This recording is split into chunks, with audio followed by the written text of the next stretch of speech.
in History with Charles A. Jennings. Greetings. My name is Charles Jennings, and on this video, I would like to give you an account of what the ministry and the life of William Branham meant to my family.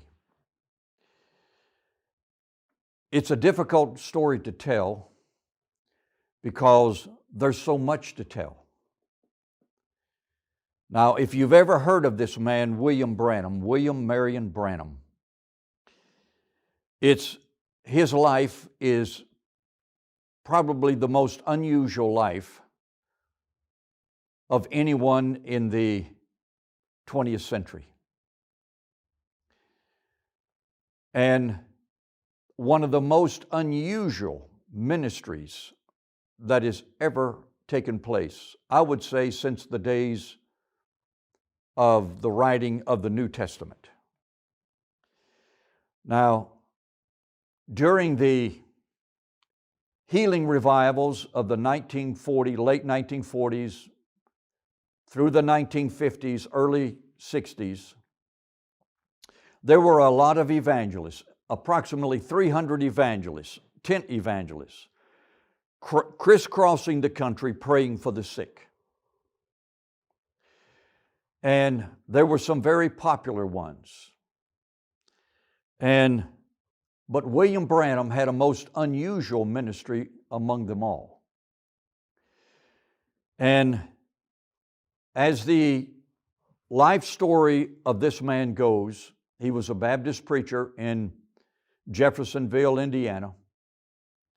And somewhere he received the baptism of the Holy Ghost and came into the knowledge of the unity or the oneness of the Godhead. And I think it was in 1946 he received an angelic visitation. And this angel told him that he was going to have two signs. That when he prayed for people, that he would feel a sensation in his, I think it was his left hand. And the second sign was that he would know the hearts of the people. In other words, God would show him what was in a person's heart and mind. And we saw that demonstrated many, many times during his ministry. And the Lord told him that he was to take the message of divine healing to his generation, and nothing was going to stand in his way, even cancer. So, in approximately early 1948, he came to Miami, Florida, where we were living, my family was living, and I was only 3.5, 4 years old. And my dad was born in 1902, and he had a heart trouble that the doctor said was quite serious. So my dad was in his 40s, approximately 46 years old, with this serious heart trouble, a wife and 8 children. I was the youngest. And my mother's sister's husband, J.T. Crosby, from Charlotte, North Carolina, called up my dad and said, I understand William Branham is going to be in Miami, Florida. I want you to go there and let him pray for you. Well, we were going to the Church of God, that is headquarters, Cleveland, Tennessee, living in Miami. And the Church of God did not accept the ministry of William Branham. So my dad told JT, he said, we can't go, we cannot go. JT insisted on my dad, whose name was Clarence Jennings, you go to that meeting. So my dad said, well, okay, I'll go on a Sunday afternoon, for I won't have to miss church at my church in probably Coconut Grove, Church of God. So he went on a Sunday afternoon, and when Brother Branham called for a prayer line, a lady and a little boy came up before him, and Brother Branham said, "Ma'am, what is wrong with the little boy?" Because the little boy had a bandage around his head. And he said, "Wait a minute, don't tell me what's wrong with him, I'll tell you." And my dad thought, well, this is very interesting, because my dad knew the lady and knew the little boy and knew his condition. And Brother Branham said, "Ma'am, you're the grandmother. And I want to tell you what the doctor said concerning this little boy. He's got cancer of the head." And my dad said, "Well, he's right. Something is different about this man." So Brother Branham prayed for the little boy and said, "Go your way." And my dad said, "Well, I'm going to follow up on this case." And sure enough, the little boy was healed. That convinced him. So he went back to the revival. I think it was on Southwest 40th Street and Lejeune Road in Miami. And he was under a little tent, not a very big crowd. But at the end of the meeting, the last service of that revival, my dad said, "I'm going to get in the prayer line," because he had this heart condition. So Brother Branham did not take the time to pray for each individual person. He said, just walk up this side of the ramp and walk on that side. And Brother Branham shook my dad's hand and said, "God bless my brother." That's all he said. And 3 days later, my dad was driving his pickup truck, 36th Street and 22nd Avenue. And he crossed the intersection, and the Lord spoke to him and said, "You're healed. You're healed." And my dad lived to be 96 years and 11 months old. Well, while in Miami, that's when Brother Branham met F.F. Bosworth, he was an older gentleman at the time, but he became like a mentor, because Brother Branham at that time was only in his mid-30s. So to be honest with you, the Church of God leadership in our local church called my parents up on the carpet and dismissed them from the church. The whole family was kicked out. Well, just before my family was kicked out of the Church of God, we went to one of Brother Branham's meetings over in the St. Petersburg, Tampa area.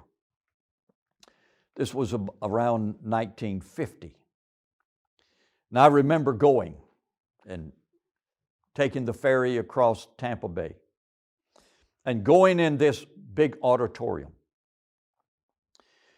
And there was, even as a 6-year-old child, I'd been in church all my life, but I knew that there was something different about this meeting. When that man stood up and came to the microphone to give his sermon, which he didn't give a dynamic sermon, he just talked to the crowd, you could feel a special presence of God, unlike any other meeting that I have ever been in my life to this very point right now. Well,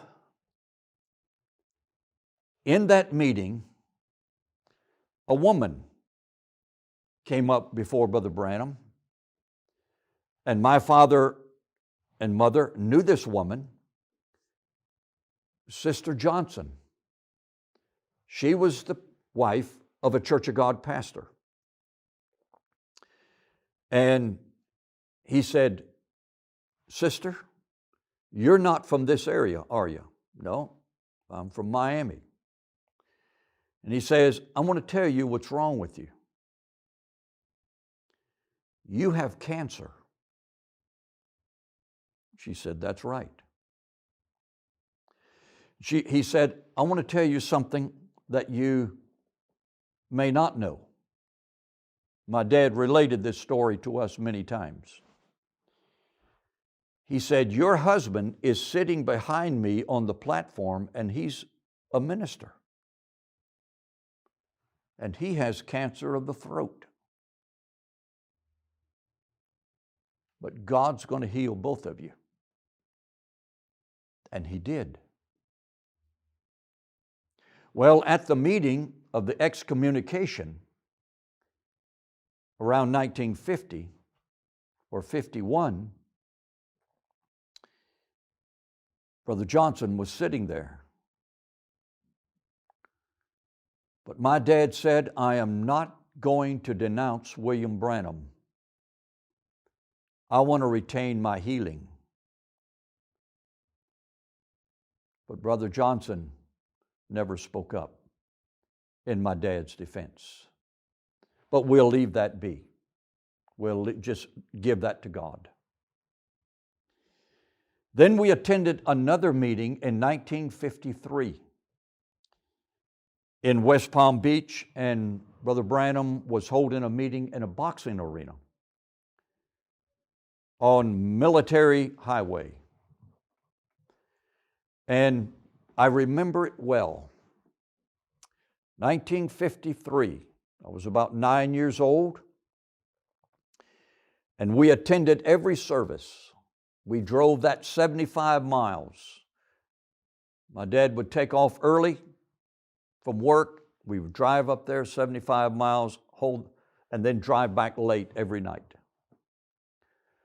But the presence of God was so real and so sacred and so different. There was no loud music. There was an organ there. And somebody would lead a song. But the theme song was "Only Believe," written by Paul Rader back in 1930 or so. Only believe. And I'm telling you, people sat there in anticipation as to what was going to happen and what they were going to see happen. Because there was a special heavenly presence. I can't explain it. And I've felt the presence of God many times in different services and different types of presence when God would manifest Himself in different ways at different times, but nothing like this. It was like you were standing in the presence of Christ Himself. And there was a lady by the name of Sister Gavin that also went to the Church of God that our family knew very well. And she came up before Brother Branham in this 1953 West Palm Beach meeting, and she had her arm in a sling. Her arm had been broken. So I knew who Sister Gavin was, even as a 9-year-old boy. And Brother Branham, this is what he said. He said, "Sister, you're not from Palm Beach, are you?" "No." "You're from south of here, down by Miami." She said, "Yes, that's true." Then this is what he said. "Your name is so-and-so." Your name is, gave the first name, last name was Gavin. Your telephone number is so-and-so. And your address is 11 Lenape Drive, Miami Springs, Florida. How did he know all this? See, the angel said you're going to know the hearts and the minds of the people. And he said, I want to tell you how you broke your arm. He said, I see in a vision right now, you're washing clothes in an old wringer washer, and your arm went through the wringer somehow and broke it. Well, when I was 20 years old, 19 or 20 years old, a good 10 years later, I was visiting some friends, Brother and Sister Jesse Marsh, and they lived at 9 Lenape Drive, Miami Springs. They knew Sister Gavin, who was just next door.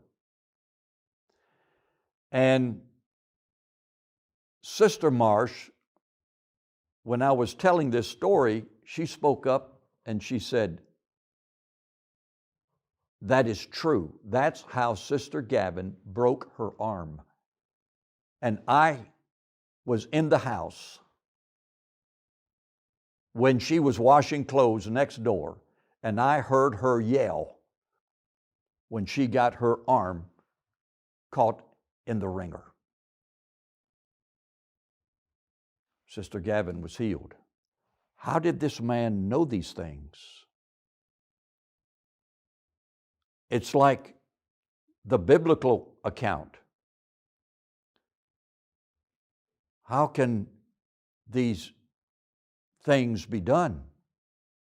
How can you do these things except God be with you? Now, I've heard some people in their ignorance and really in their arrogance say that William Branham was a prophet of the devil. Well, I think they're walking on thin ice with God. But I'm going to leave that up between them and the Lord. But going back to F.F. Bosworth, my father knew F.F. Bosworth. And in fact, as a young boy, I went in F.F. Bosworth's house with my dad to do some electrical work. He was adding a back porch, and I could take you to his house today, Southwest 27th Avenue and 16th Street, about the second or third house from the corner. And Brother Branham had Brother Bosworth join his team, evangelistic team, and he would give sermons and lessons on divine healing, etc., in some of the morning services, and then Brother Branham would minister in the evening. And they went to Africa together, Durban, South Africa. And Sister Bosworth said that, telling my dad, Clarence Jennings, a lot of times when they came back from overseas, they would come back to Miami, where Brother and Sister Bosworth was living, and Brother Branham would stay there a day or two and rest up. And Brother Branham, according to the account of Sister Bosworth, Brother Branham said that he would have visions a lot during the night. And sometimes he didn't sleep well because he was having these visions of things that were yet to happen in his future meetings. And he had a vision of a little boy that was killed in an automobile accident, and he raised him from the dead. Well, that happened when they went to Scandinavia. And he had that vision. And Sister Bosworth said that he would come to the breakfast table and tell these visions of things that were yet to happen in future meetings. And every one of them were proven to be correct, because F.F. Bosworth knew him well and attended the meetings. And then Brother Bosworth died in 1958. Well, in around 1990, I was holding some meetings in the state of Michigan. So my dad went with me. He was still living. So the suggestion was made, well, why don't we go by Jeffersonville and just go in the church, Branham Tabernacle in Jeffersonville, and take the little map that they have available and go through the town and see the different spots.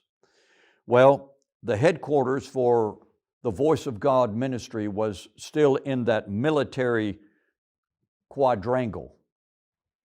It was a military depot at one time, and there was a building in the center. And the Voice of God headquarters was in that building. So we went there a couple of times and went to the tabernacle and saw the pictures on the wall and so forth.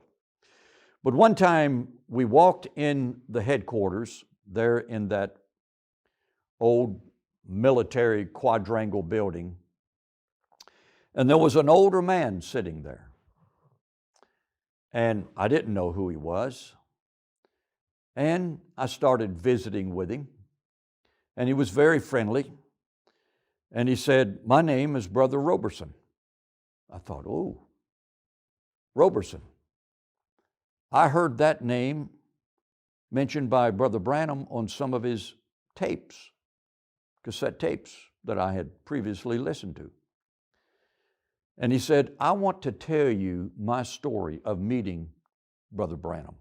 He said, "I was a local boy here in Jeffersonville and a sinner, and I was drafted into the Army in World War II." And he said, I survived the war, had some close calls during the war, but I made it back home. And he said, I came home, and Brother Branham was in his ministry then, and he was holding meetings in the tabernacle, and somehow I met Brother Branham face to face.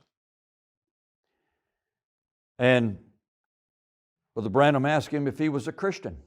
"No, not really," he said. So Brother Branham said this to Mr. Roberson, "I want to tell you something." He said, "I see a vision of you in World War II, and it's a real muddy road, and you're in a ditch, and this military transport truck slid off in the mud and rolled over you. But fortunately, you were in the part of the truck that rolled over you was the back end, so therefore no part of the truck actually hit you. And then I see a man standing, looking down at you. And Mr. Roberson, now Brother Roberson, said, "That's true, Brother Branham. That actually happened to me." So this would have been maybe 5, 6, 7 years later. And that man standing there, Brother Roberson said, told me, had his hands on his hips and looked down at him and said, "You'll be all right, son." Well, it was none other than General George Patton. That convinced Brother Roberson that this was a man of God. So Brother Roberson got a GI loan, and he was building a house, and he was proud of the house, and he was now a Christian, and he had a family, small family, and he drilled a well, and the water was bitter. Now, this is what Brother Roberson told me. The water was bitter. He could not drink the water. And he was extremely disappointed. So what did he do? He called Brother Branham. And Brother Branham told him, if I'm not mistaken, it might have been over the phone, said, Brother Roberson, don't worry about it. I'm going to speak the word, and the water is going to turn sweet. And he spoke the word, water, turn sweet. And the water turned sweet. And he said, we are still living in the same house, drinking from that same well. Now, there's a lot of mysteries about William Branham. I don't have to explain all the mysteries in his life. But I believe, just like the title of the book written by Gordon Lindsay, William Branham, a man sent from God. I believe it. Did he make mistakes as a human? Possibly. Did he believe some things that maybe I don't believe, maybe on prophecy or different things in the Bible? Possible. But that's neither here nor there. He was a man sent from God with the most unusual ministry. And there's a lot more about him that you can find out other sources. You can contact his ministry. You can look on YouTube, and there are probably dozens of videos on YouTube about this man. But my dad told me another story. Now, my dad, he was not a minister, he was an electrician, but he knew a lot of ministers and knew ministers that were on the platform and knew a lot of the stories that were related to him that these ministers saw firsthand. For example, in one meeting, a couple, this is after World War II, a couple came up to Brother Branham, and the wife needed to be healed of something. And he said, ma'am, I can't pray for you. He turned the mic aside. He said, I can't pray for your healing until you first get right with your husband. Because you were unfaithful to your husband while he was in the army overseas in Europe. Well, the husband got extremely angry. So Brother Branham said, sir, just calm down, because you were unfaithful to your wife. Well, don't you know that let the air out of his balloon? In the Houston meeting, a light appeared over his head. Some people tried to explain it by natural means, but it was a supernatural light. And my dad told me another story concerning the Pensacola meeting, that a crazy man being held by two strong men was brought up before Brother Branham. No doubt the man was demon-possessed. And Brother Branham said, turn him loose. They said, no way will we turn him loose. He'll kill you, Reverend. He said, turn him loose. No, we will not turn him loose. He said, well, I can't pray for him as long as he is being held by man. But he said, after church, we'll pray for him.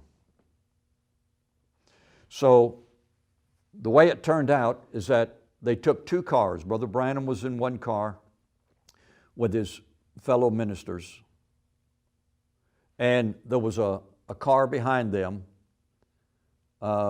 where the crazy man was being held by two strong men. So they drove outside of the city limits of Pensacola, Florida. And it was at night. And Brother Branham had had a vision as to the layout of the land and everything that was in place. And he found that spot and he said, stop. Told the driver to stop. He said, everything is in place. Everything is here except one thing. There's a red car missing. In my vision, there was a red car parked right over there. And there's a car over there, but it's not red. They sat there till daybreak. And when the sun came up, that car had a red reflection on it. Brother Branham said, this is the time. So they got out, and he convinced these two guards to let this man loose. He said, I'm responsible for him now. And he just simply spoke the word, and the man was delivered of that demonic power. Delivered. Well, and that man later got a job with the state of Florida driving a mowing tractor to mowing the right-of-ways along the highways. There are numerous stories. They just go on and on. But let me mention this.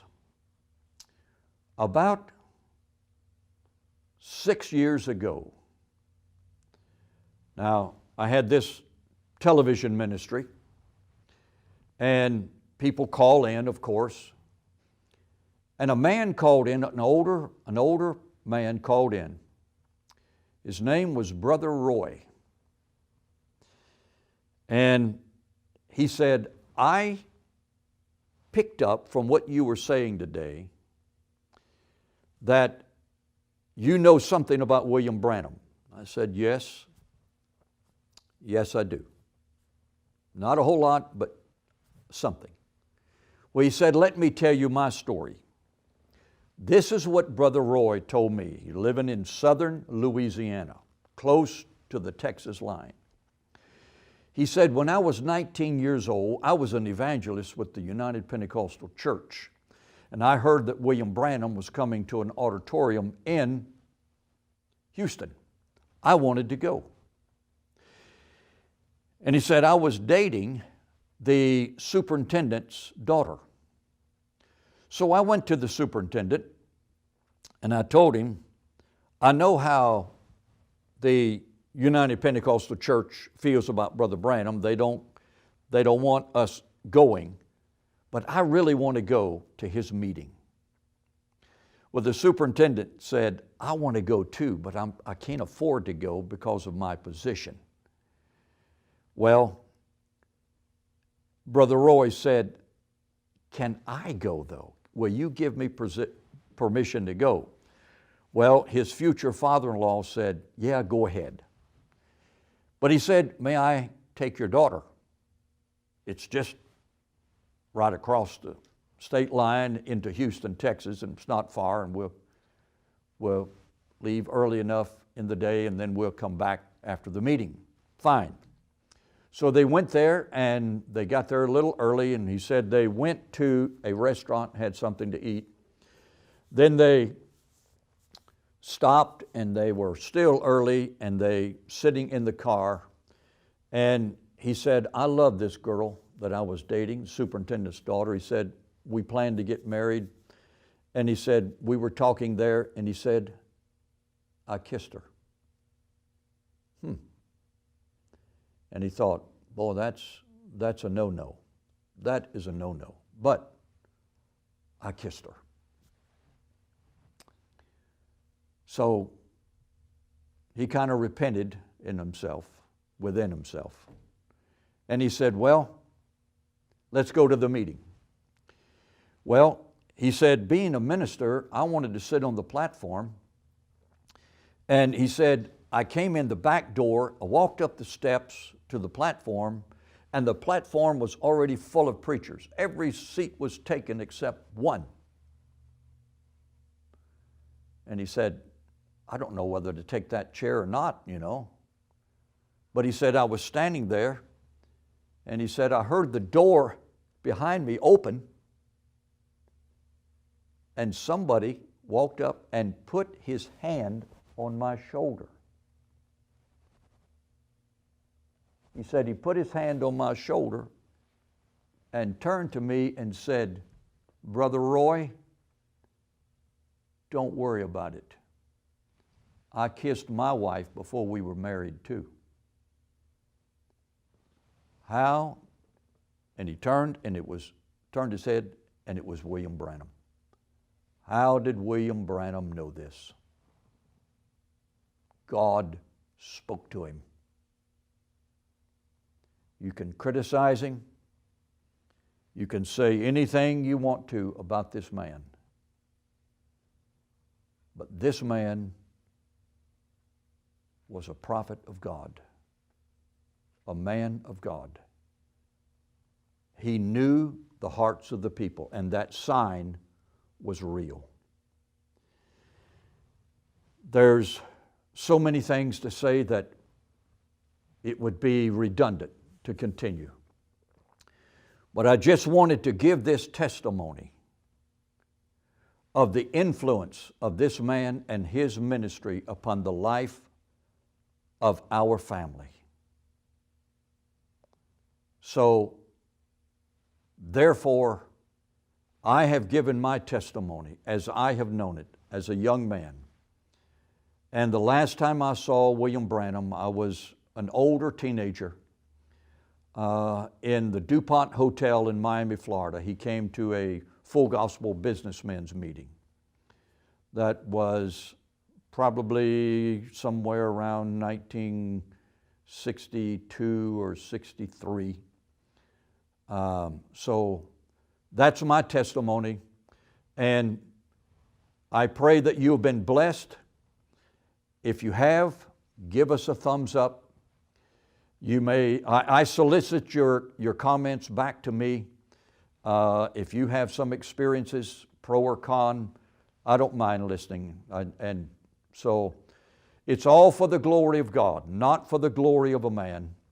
And I want to encourage you to subscribe to our channel, and I think you'll be blessed. So God bless you as you listen to this testimony and also other videos on this channel. We thank you, and may God bless you for your response to this end time ministry. Truth in history, where the Word of God is not bound.